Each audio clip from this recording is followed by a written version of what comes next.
Alright guys, a little impromptu video. Stacy and I are at the shop. We're getting ready to take these two fans and this ductwork over to a job across town.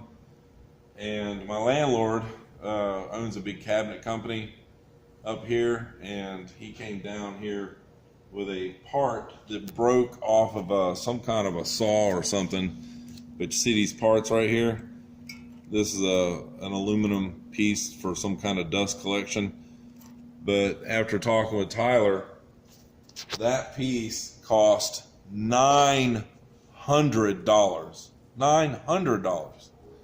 And I want the job to sit around and make these pieces. That's a job I want.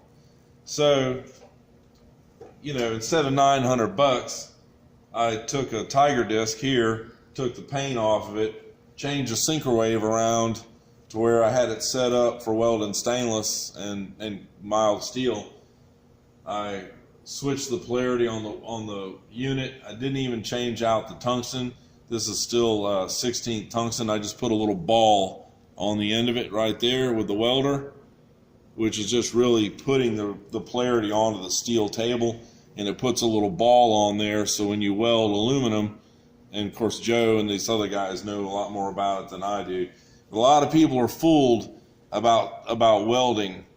I find aluminum to be the easiest of all metals to weld because it kind of wants to be welded as long as everything's pure and the aluminum's pretty clean. So Stacy grabbed me a piece of scrap out of the scrap bin.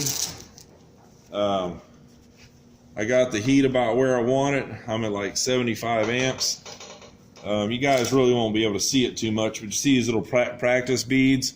I'll run another one, and this is just like brazing. This is a TIG torch. Okay, I got a foot pedal down here. When I step on the foot pedal, it's going to create an arc right here on the end of this ball, and I drop my shield, and once I work a puddle into this aluminum, I can add this filler rod or just fuse it, but the filler rod is going to be stronger. So I'll show you run a little practice speed before I jump on this expensive piece to fix it. Watch your eyes, Kate.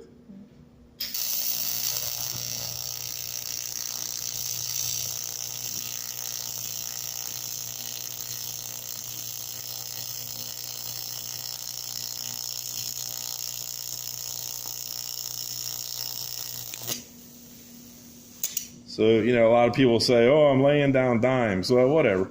But there it is. There's a weld that's got great penetration, and I've put some filler material into it, and I'm not excessively, you can see the burn mark here, but I'm not burning through. And this is 090 aluminum in a 5052 marine grade.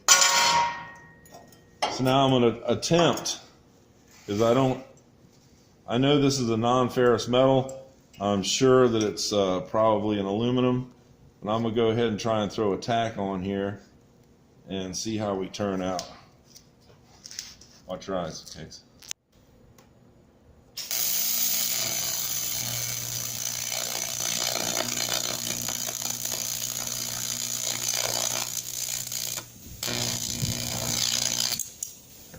Well, it's aluminum and it's pretty clean.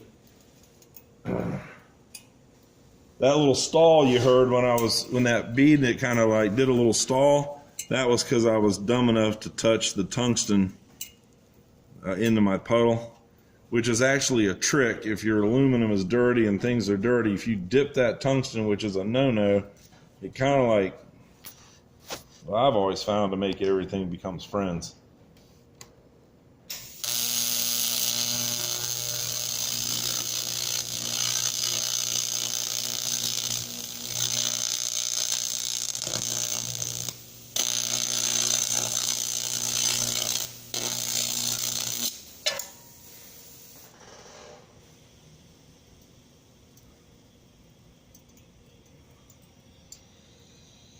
So that's it, but you see how impure it is with all that powder coating and stuff, even though you sand it off. So I'll just wire brush that and keep fixing it, and weld the back side. I'll flip it over. See that? Yeah, it's pot metal. That's not even going to hold. So it's not really, it's a cast aluminum, so it's going to be, see, watch this. It's going to be Well, maybe I might be able to.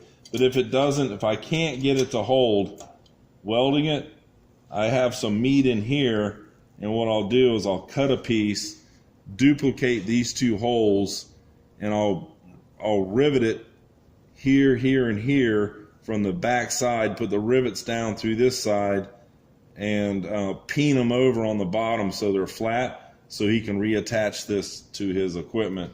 But I'm going to try to weld it first. So there you go, guys. That's that spur of the minute work. If you're able to catch me here at the shop, this is the kind of shit that goes on a daily basis. Until next time, another job done by Specialty Metalworks and the Fins.